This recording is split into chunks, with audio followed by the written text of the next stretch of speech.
Welcome to the Alpha podcast, where we focus on traders and trading from the personal and performance aspect. I am Stephen Goldstein, and my co-host is Mark Randall. Today, our guest is veteran retail trader Tom Canfield. Tom is returning as a guest following his outstanding episode last year, where he really opened his heart and soul about the joy and pain of trading. That episode proved massively popular with our listeners and has become our most listened to, viewed, and downloaded episode to date. In today's episode, Tom shares further powerful and deep reflections, much of what has been coloured by suffering a life-threatening heart attack later in 2021. Many of the points in this chat revolve around stress, life balance, and trading, and the importance of letting go as a trader. From our perspective, developing the ability to let go is vital in trading. If you cannot let go often and regularly, this job and the markets will own you. And once owned, you are on a one-way path in the wrong direction. We would like to thank our sponsor, the Society of Technical Analysts, the STA. We are delighted to offer listeners of the Alpha Mind podcast a discount on the cost of their world-beating home study course. This course is based on their diploma program, which is delivered annually at the world-renowned London School of Economics. You can find out more about this offer on our website, alpha-mind.net. Now, on with the podcast. Well, welcome to this week's Alpha Mind podcast. We're delighted to have Tom Canfield back with us. Legend Tom Canfield. Many of you, I mean, it's the most listened to podcast when Tom was on originally. And I think a lot of that was because it was real. It just talked about the whole trial and tribulation of trading and the brutal, cruel world of trading that it is. And I don't want to go into like Tom's history, but I just want to kind of reset the clock back to those 7-8 months ago, Tom, when we finished that last podcast pretty much. It was a year ago. It was exactly a year ago. Was it a year? Within a week of itself. 2021, yeah, crumbs. Yeah. I was talking to someone the other day. I thought, 2020 and 2021 just didn't exist for a lot of people. They all kind of blended together. Unbelievable. But yeah, so tell us what's happened since that emotional podcast of a year ago.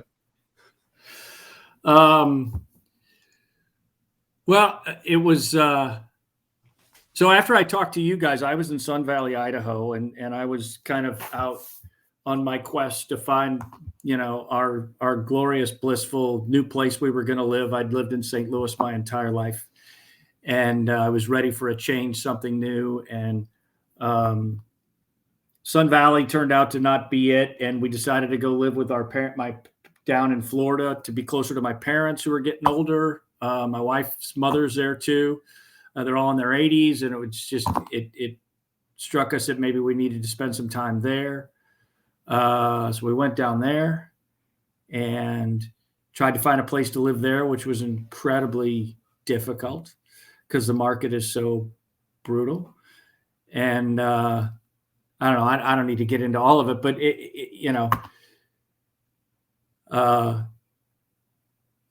back in June of last year, I had a heart attack out of nowhere. I mean, I'm a pretty healthy guy. I take good care of myself. I exercise. I eat reasonably well, whatever. But and we can explore it more because it probably needs to be explored because there's a lot to learn from it. June 26th, I had a heart attack, and I had my wife rushed me to the hospital and had 2 stents put in, and had my heart as strong as can be, but I was severely clogged in my arteries. And thankfully we got in there quick enough and got the stents in. And so it's been a slow recovery process since then. I guess we're a little past 7 months now, and I feel pretty good. I'm still on a bunch of medications that sort of suck my energy out waning parts of the day and whatever. And I probably can't ramble for an hour and a half today. I start to wear down after about 45 minutes to an hour.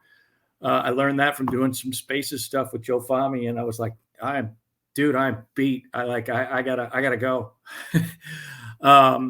But to be honest with you, the main focus of the last 7 months has been my recovery. And we left Florida because we hated it there. I shouldn't say that, but it was just way too hot and mobbed with way too many people. And I still have my dream of the mountains, and went to Park City, Utah, and rented a house there. And we've been there. But when we were home for Christmas here in St. Louis, we just looked at each other and we're like, what are we doing? At the end of the day, life's short, and I miss my kids. And three of my 4 kids are here in St. Louis. And so I said, I'm running around trying to find something that isn't there. And every place I want to be is like 3 times as expensive too. And what I really want is just to be around the people that I love for the days that I have in life, be it, 10 days or, 40 years, whatever it is, I want to be close to them. And so we're actually in St. Louis right now because we came back from Utah to look for a house and found one. And so in April, we'll be moving back to St. Louis, and that'll be home. And I'm good with it. Fantastic. Really good with it. Fantastic. So that's kind of what's been going on. Trading has been sort of an afterthought to a certain degree. And I have started trading again. I had some false starts starting to trade again. So we could explore all of that: health, life balance, trading, all of it, because it's 25 years. I mean, my heart attack wasn't any one specific thing. I mean, it was a culmination of a lot of things. And I said to you guys before we got on, because I went and I listened to the last podcast before, while I was on the treadmill this morning, and I was like, I sound like a guy that's about to have a heart attack, but that's my frame of reference, because I can hear the tension in my voice, trying to explain stuff. And I realized just listening to it, I sounded like a guy that had discovered a lot of things and had uncovered a lot of things and was evolving and whatever. And the reality was I was way more at the beginning of a journey than at the end of a journey. And so the things that I was uncovering and the things that I was talking about in our first podcast, I agree still with a lot of things that I said. But there's a lot of things since then that I have learned. Some of it I don't agree with it as much as I used to. And so the evolutionary process was really just beginning during that podcast, as opposed to it being a moment of epiphany for me. And I'm still uncovering and still evolving, and I'm just walking on that journey right now. It's kind of fun because I've really learned how to let shit go. I've really learned how to. And I talked about it a lot in the last episode, but I don't know that I actually was fully practicing it. And my body told me so. And I am now learning how to do that in a really cool, beautiful way. So I've still got a lot to learn, because I've got, 55 years of hardwired personality traits and whatnot that don't want to give up the fight to be a calmer, more centered human. But well, listen, that's great, Tom. And it's just hearing you and listening to you and sort of going back to that podcast, which just to remind people who are listening or even watching, as we're doing our first live one, that episode which I talked about as being our most played, listened, download one, just really captured the imagination of our listeners in a way that no other episode does, because you pulled it straight from the heart on that episode. Yeah. As a reminder, you'd suffered I suppose you could say, a catastrophic trading loss on one event, which I think everyone who's listening will be thinking, well, they're but for the grace of God go I. And most people will have had some sort of version of that. And if they haven't, it's probably coming. Sorry to break that one to you guys.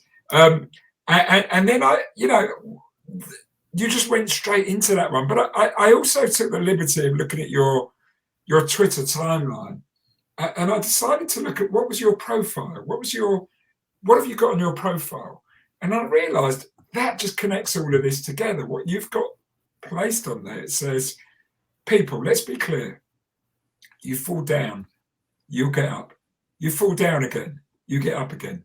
Success is a function of resilience in failure. And you wrote that in June 2016. And I thought, wow, that is just, it's that episode summed up. It almost sounds like what you've been talking about on the introduction here. Yeah. I mean, it is. And it's like, listen, trading is a big part of life, but it's just a part of life. And so that was really something, because that in a lot of ways was born out of a lot of my hockey coaching and working with my kids and trying to find ways to push them through their difficult times and whatever, as well as mine. And it's a reflection on life. And the reality is all we have is the moment right in front of us. And we are evolving as a human being. We evolve every single moment as we add to our experience. And so we have to keep pressing to find out what the next moment is. We don't have any control over it. Yeah. We just, but we gain success through pushing through the hard stuff, pushing through the difficulties, pushing through the shit, pushing through the failure. It's not necessarily getting to the other side. It's just getting into a deeper level of existence, in my opinion, in where you start to see truer colors. And you know what? Hearing that, and what is it people tune into our podcast for? They want to learn, they want to grow, and when myself and Mark have these conversations with people, there's always this. Whether you've been doing this 5 years, 2 years, 30 years, it's a constant fight. And the market is always pushing back and always finding something new, some chink in our armor. People think, how do I get to be great at this? But it is that constant evolution. I meet people who are great for a number of years and then they kind of slip back.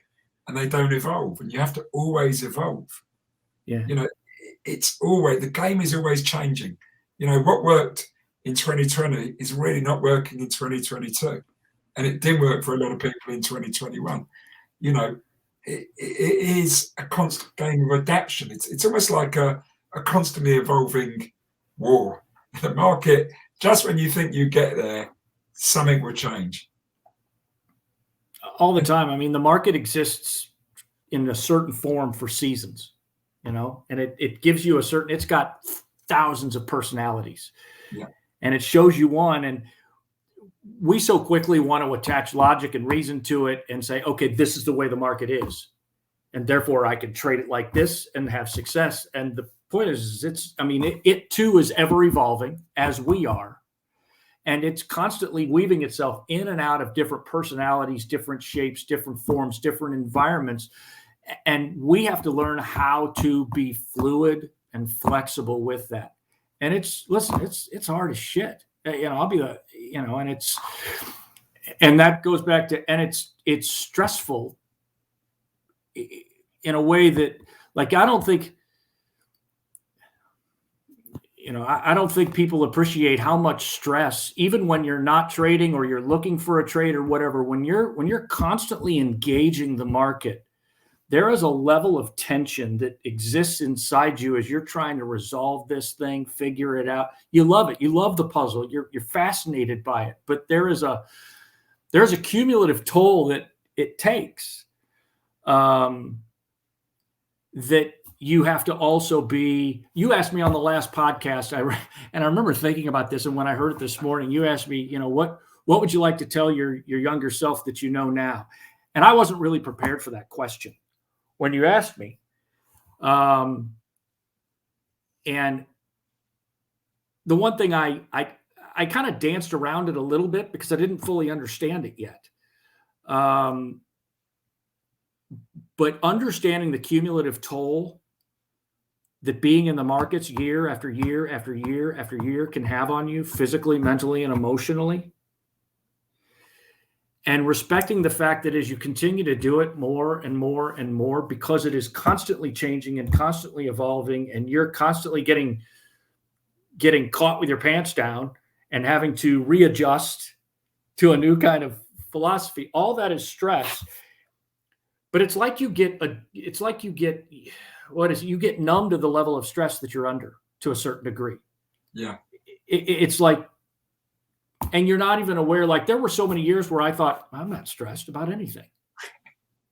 And the truth was I was so stressed, and I was just so used to carrying that level of stress that I didn't have a mechanism that like felt it anymore. I don't know if that explains it right or not, but it's like we become numb to a certain level of gyration and whatever, but our bodies are still absorbing all that stuff. Our brains are still wiring. Like you don't realize that your brain just never shuts off. You just get used to the fact that it never shuts off. Mm. And so it doesn't seem like it's that big of a deal. So what would I have liked to have told my younger self is, I said, I implied slow down, but I think I would say that people have to recognize that they have to find ways to break the stress in a productive way as they go through their careers, having a relationship with this untenable animal known as the market that's constantly eluding us, constantly changing. It teases us. It tricks us. It pulls us in, gives us a false sense of security, lets us think that we know what we're doing, and then it pulls a rug out from under us. And that's just a repeated process in various forms that goes on all the time.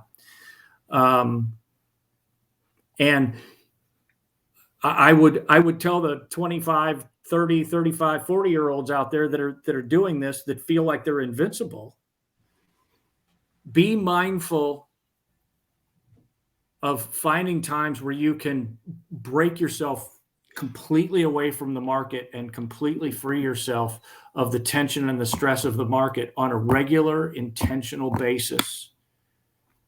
Because I think in the long run, that's really what caught up to me. I mean, I can get into, stuff. I mean, I have a genetic deal where I apparently don't process cholesterol. And that's kind of what bit me in the ass. And I knew about it 2 years ago, which is really the funny thing. And the doc wanted me to take a statin or whatever it was and all this. And I was like, hey, no, I'm going to do this through diet and exercise. I'm not doing it. I got it. Well, I didn't have it. And, but the reality is that condition that I had, partly due to my genetics, built over a 25-year period, and stress had a lot to do with it. And so we have to be respectful of the cumulative stress that our bodies are under as traders, bodies and minds. Otherwise, it can come up and it can bite you in the butt as you get a little bit older, and your body starts fighting back a little bit. Yeah, interesting. If I want to go back in time a little bit as well. So if you go back to that moment, which the infamous moment of that massive drawdown in that such a short amount of time, post that event, okay, looking back now, so something really, really fresh. Did you manage everything as effectively as you think you should have, or do you think now actually I should have done more of that? I think I was in a lot more. I think for a much longer period of time, I was in scramble mode more than I, even as I look back on the last podcast, than I was willing to admit. I found an avenue ultimately where I could make money, even though I was still messed up in the head. And so I exploited that little avenue. But I wasn't really resolving the issues. Mm-hmm. I don't think so. If I'm honest now, looking back, if that's what you're asking, I don't think I really resolved the issues that that were still there underlying. I found a side road to still get done what I needed to get done, but I wasn't fixing the problem that was just continuing to mount on me. Mm-hmm. So Good. Okay. I figured out how to day trade, and I figured out how to day trade in a way that I could make good money, and whatever. But I don't think I fixed the core of the problem, which was the angst and the stress and whatever that still just sat underneath it all, that was still shaping and moving me. Yeah, because you changed location, didn't you? And I think 4 one times. of the things, absolutely. And I think one of the things you also mentioned at the time was that you didn't want to read any self-help books. You just wanted to read like novels to lose yourself in. Yeah. And I thought that was quite a profound thing to say. But of course, I guess that just wasn't enough. And of course, who can tell whatever our own fate is, and whenever these things creep up, and we're all vulnerable to this stuff at any particular time. So your trading, I think, shifted as well to a day trader. Your entrepreneurial mindset kind of like kicked that, in. and that's something that you still feel quite comfortable being in, that relatively constrained, self-managed space, because of course you then got your life that you can manage in a much better way around that. I guess you're doing more of that. No,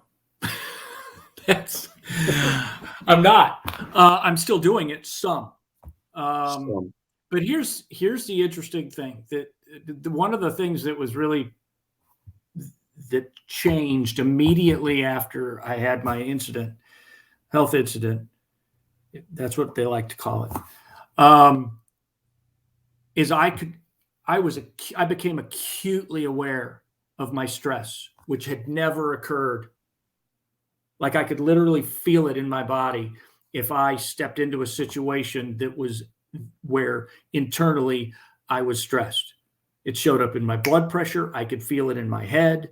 I mean, it was crazy, but it was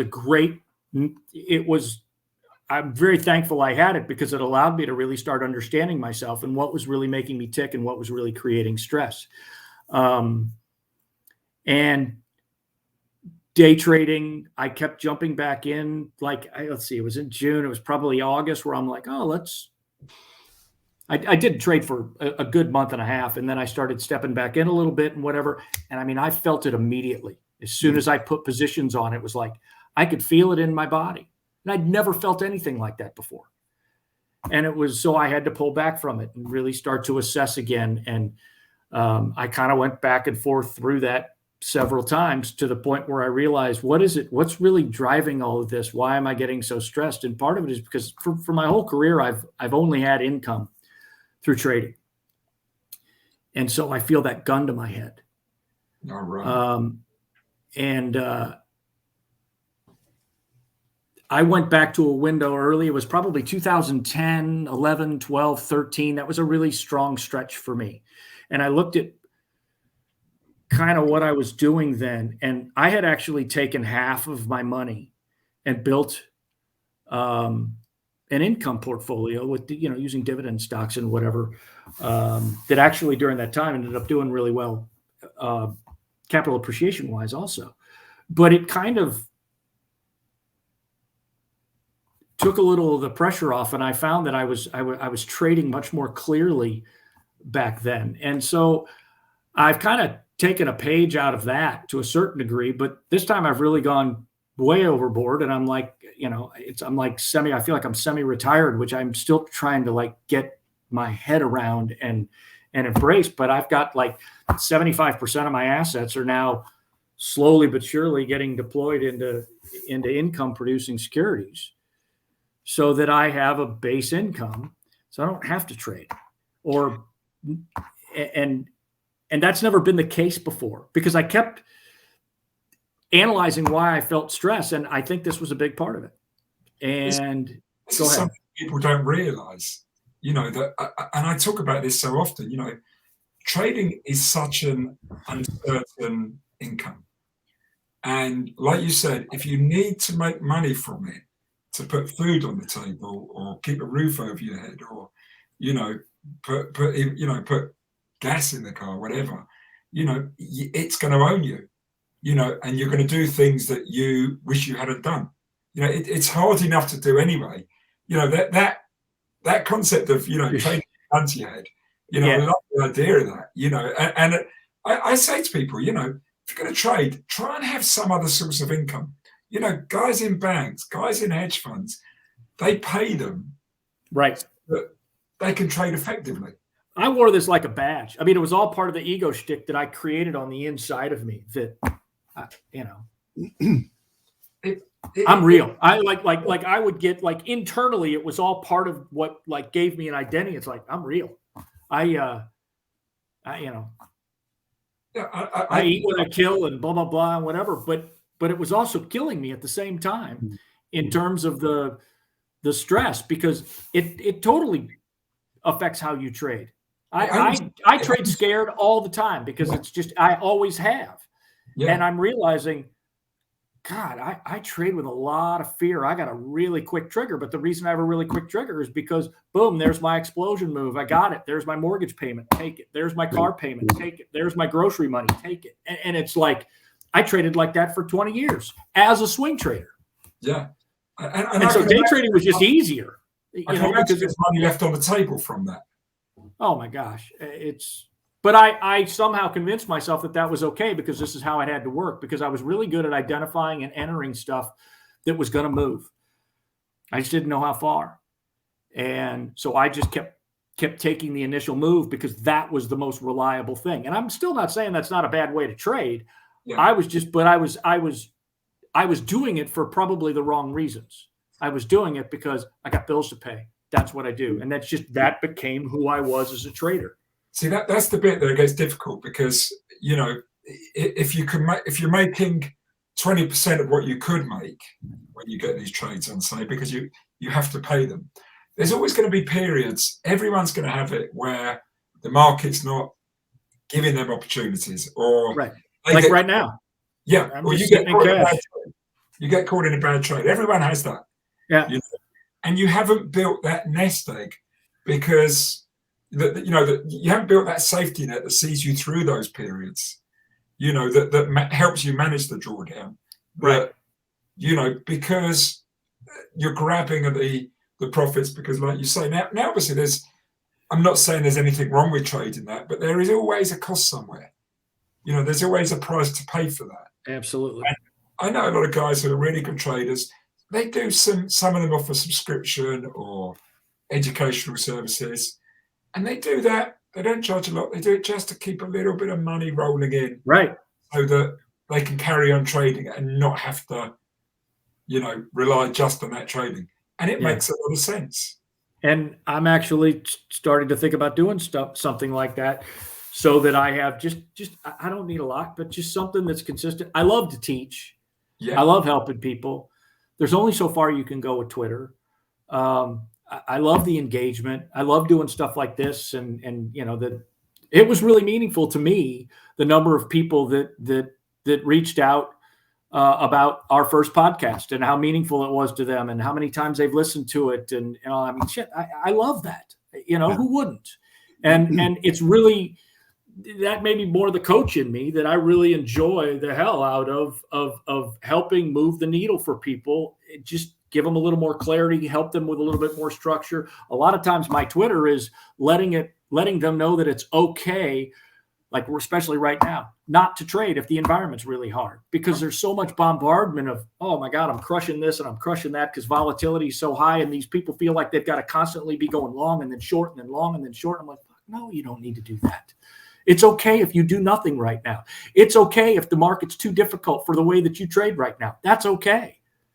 I'm not trading right now, really. I mean, I'll take little blips and blops there and whatever, and I'm moving stuff into my dividend stuff, as I find things that fit. But people need to understand that trading is not what it is portrayed as, a la FinTwit. I mean, it's just, it's like gunslingers they're bringing in 10 to 20,000 a day. And it's like, it doesn't work that way. No, it really doesn't. And God, if it does for those guys, that's awesome. But they're like such a rare breed. And for people to feel a sense of hope, they need other seasoned traders to say, hey, this is, I'm not that good. I always say, I would say to people, I worked in trading rooms for 25 years, Mark did the same.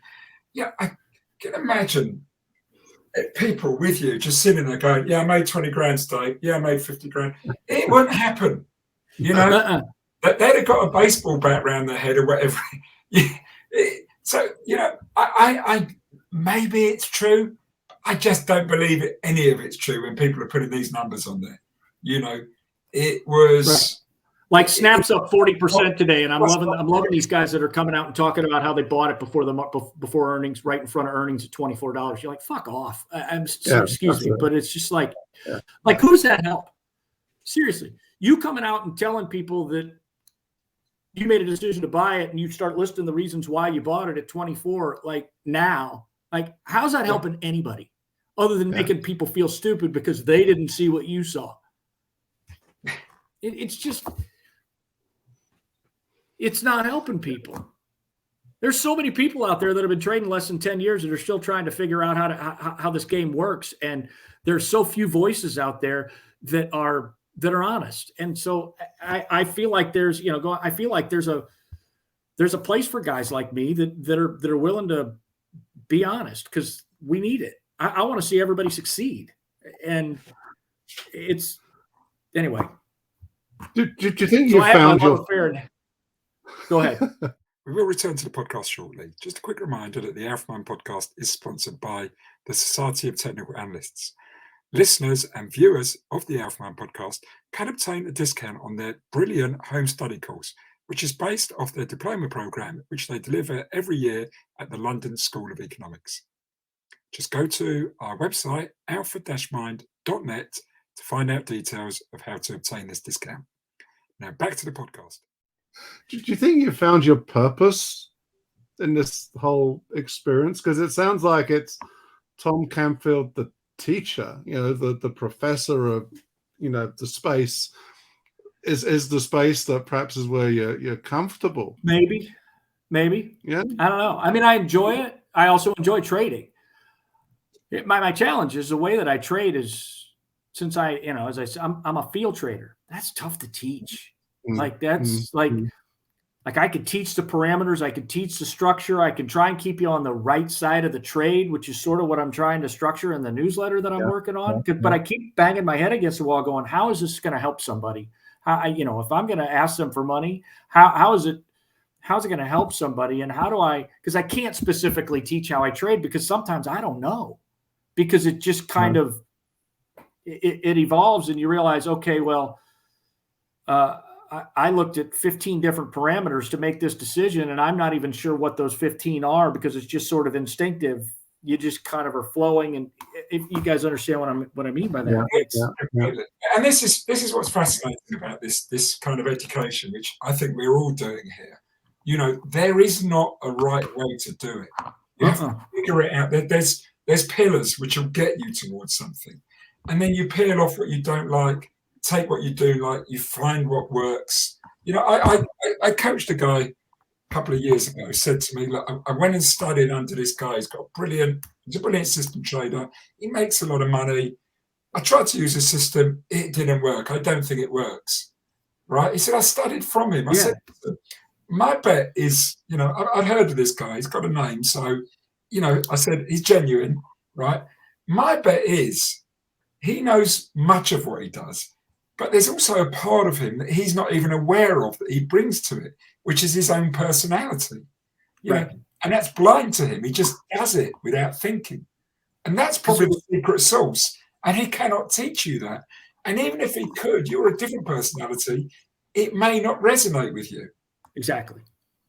But you have to find your own, you take all these different things, learn from 5-10 different guys, and then find the bits that work for you, and then try and mold it and shape it into a process and practice which fits with who you are and how it works, and then just keep refining it. And you'll find eventually you'll get to your own study. It's like you cannot take anyone else's pure system. It's like taking their suit. It's never cut perfectly for you. The arms cut. You're not going to be able to run in it. Until you get it exactly trimmed the way you want it. And that's a multi-year process. So teaching with that in mind, gets really tricky. And it's because people want answers. Yeah. And a lot of times the art is in knowing what trade not to take. Yeah. And when do you front run your rules and when don't you? And but how? But that's what you're doing. You're asking questions. That's what I heard in the way you were talking. There's a lot of questions in the way you talk, and that's what helps people.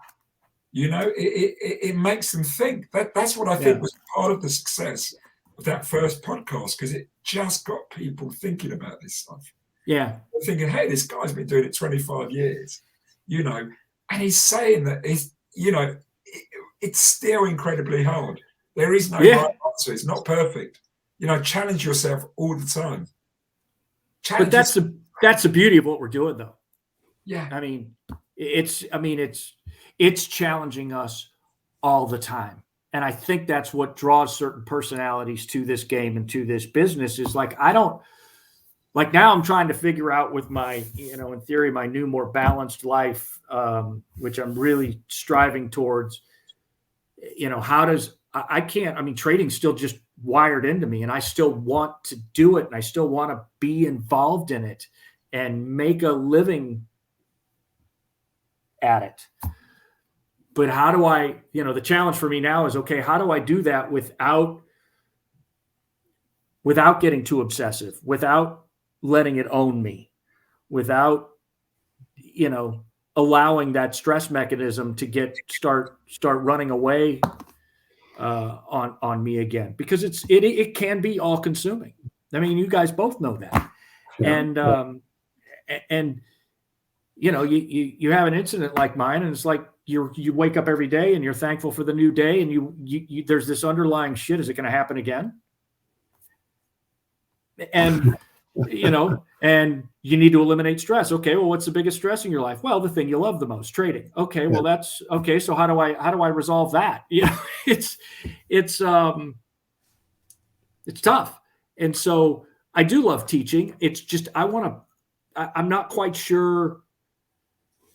Like you can teach structure and you can teach how to ask yourself questions, but I'm not sure there's anything that's going to teach as much as sitting in front of that dang screen for 5, 8, 10 years and putting your money on the line and experiencing it and being self-aware enough and astute enough about everything that's coming in and everything that's happening that you start forming conscious and subconscious opinions about how things work.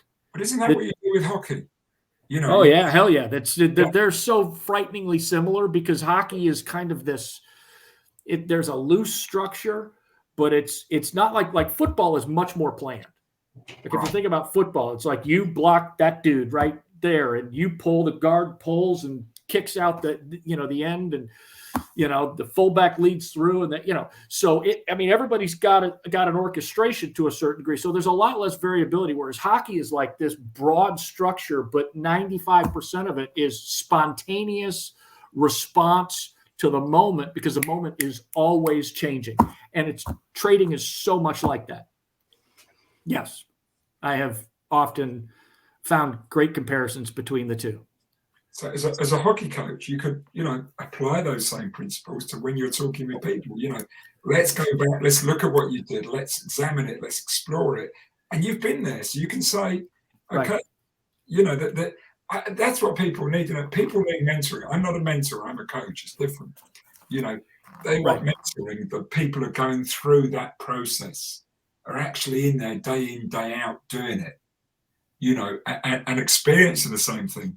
And, say, I wouldn't have done that. I'd have done this. And, or there is so much, people are dying for that. Yeah. I get a lot of people who are asking me questions and DMs and stuff about how I would handle a certain situation and whatever. And they seem to be increasing right now. Yeah. Well, hopefully a few more after this. And I try and answer them, as quickly as I can or whatever. But it's made me realize that, there's a need out there. It's just,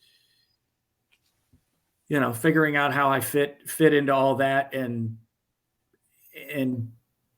do I really want to do that? Do I really want to, because it means you got to give up a certain amount of your trading, and some of it for me is quality of life and freedom and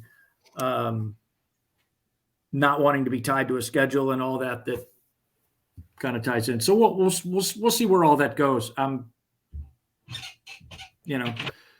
I didn't ever consider it prior to my heart attack. It was like an affront to me, to do that. I'll be the first to admit, I took pride in saying, no, I don't do that. I'm here just sharing my thoughts, but I make my living as a trader. And I'm proud that I've done that, but I'm also not so egotistical as to say, and maybe it's time that I stop being so stubborn about that, because that's also a huge source of my life stress that has created some health problems for me. So I want to be healthy long term.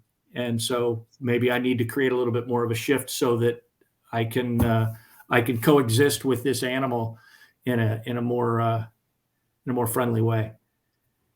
Yeah. For those that are coming into the market and of course are keen to learn, of course, there's the product education, the strategic education, and all the technicals and fundamentals you want to build up as a picture, to drive your trading decision. But what you're re-emphasizing here is that, okay, worthwhile doing that, but you've got to pay real close attention to the awareness of your stress profile and actually have stress as almost the thing you start with. How am I going to manage this stuff that's going to turn up?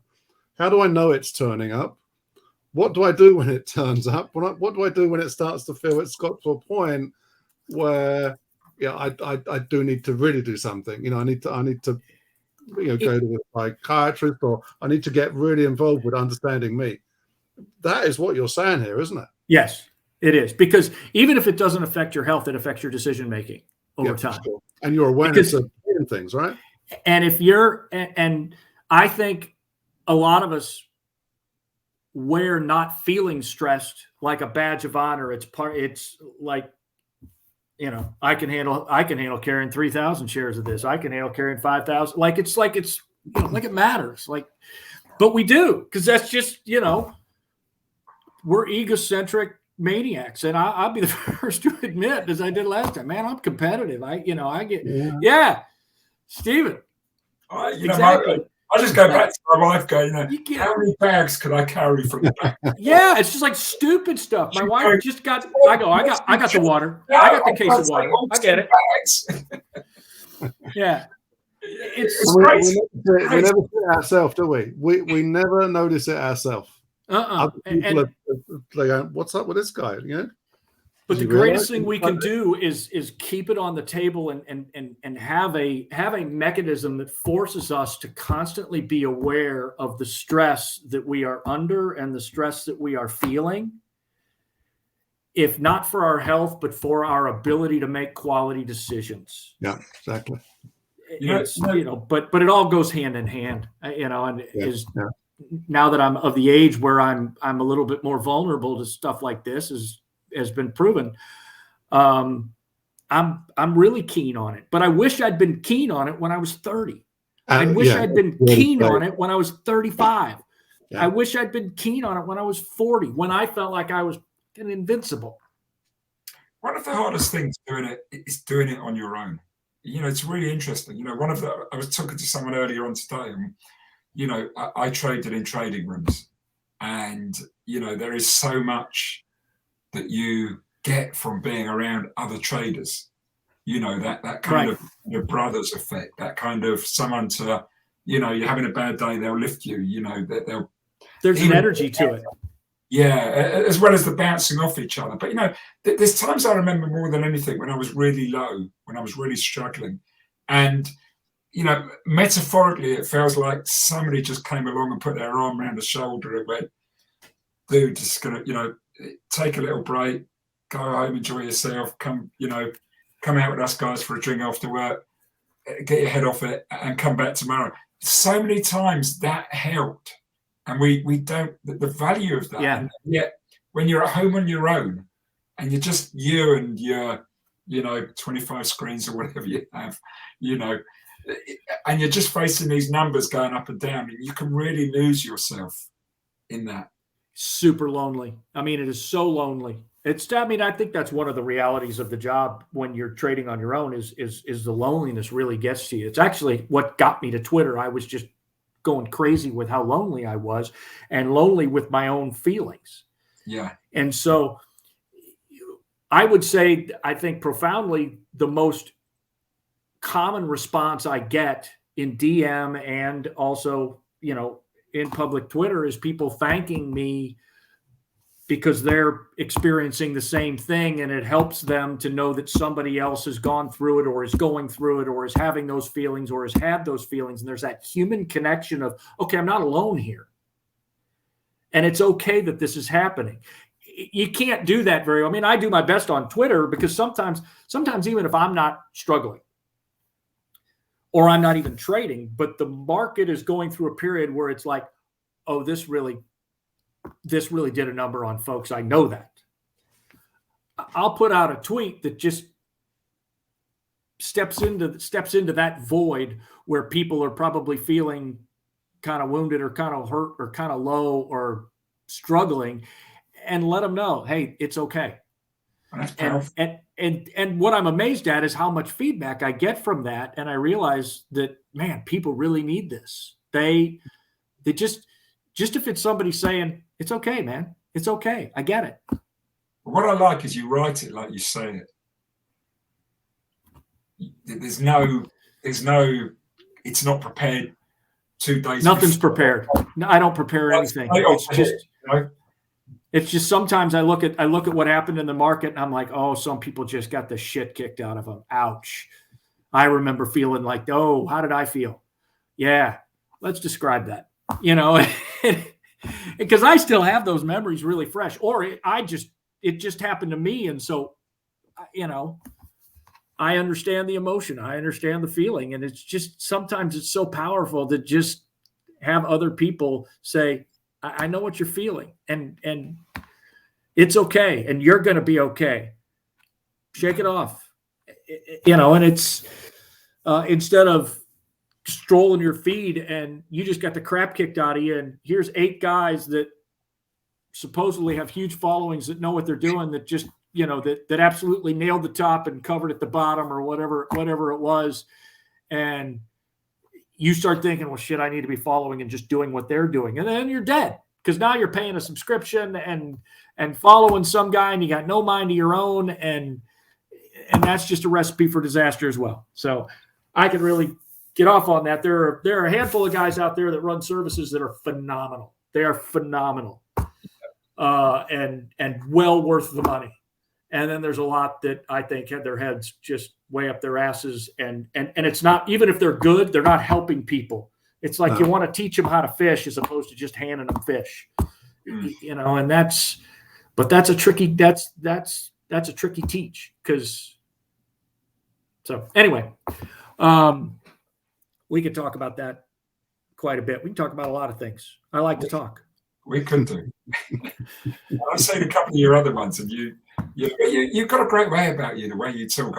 It's like, it's like that soothing arm around the shoulder that I was talking about when a guy's just had a bad day. You want to reach out to them. Well, I like it. Also, you're treating yourself, slightly less seriously nowadays, right? Oh, yes. Way less seriously. Way less seriously. Man, I just want, okay, this is great. Like, I'm watching this show called Life in Pieces, which I don't know what network it was on, but I'm watching it off of Amazon. It's got 4 seasons on it right now. And it's about these 2 70-year-olds or whatever. And they've got 3 kids and their families, and they all kind of live close to each other and whatever. And it's just, and I just totally am identifying with the grandfather figure. Like, I want to be that guy. He's just goofy. It's James Brolin is the actor, and I absolutely love the show. It's hilarious, and I'm like, ever since my heart attack, we've been watching this show, and I'm like, I want to be that guy. He doesn't have a care in the world, and he's just silly, and he's goofy, and he never takes himself seriously, and I'm like, that's what I'm going for. I'm not there yet because I still take myself way too seriously, but I want to help people, but I also want to enjoy what's right in front of me every single day. And the only way you can do that is you gotta purge all that other shit. I talked about letting go last time. You gotta really let it go. Yeah. One of the biggest things that I let go, I will tell you, is I have always carried this dream, and I talked about it in the last one. What I want to provide for my family, like long term. Like I've always had this dream of wanting this big house in the mountains that we can all gather at and whatever. And I got 4 kids, and ultimately they're going to all have kids and whatever. And it can house 15 or 20 people and just family, big thing, Well, I don't know if you've looked at recently at what a house that would house all those people costs in the mountains where you can ski, but it's nowhere close to what I have. So like one of the greatest stresses, because I don't, now that Wheezy's my wife. Well, it's just Wheezy and I. Our life's not nearly as expensive as it used to be, putting kids through private education and all that, and the hockey traveling, and all that's done. And so it's cheaper. And I'm still chasing this. I got to go buy some $7 million house in Colorado. And so reality versus this dream, it's that gap that carries the stress. Yeah. And so I'm chasing something and holding a gun to my head now. It's like I've got a whole new gun that I've put to my head. And I'm like, what the hell am I doing? And so I let go of that. I just totally let go. Gone. I'm moving back to St. Louis where life is nice and cheap. And that's one of the greatest things that I've let go of it.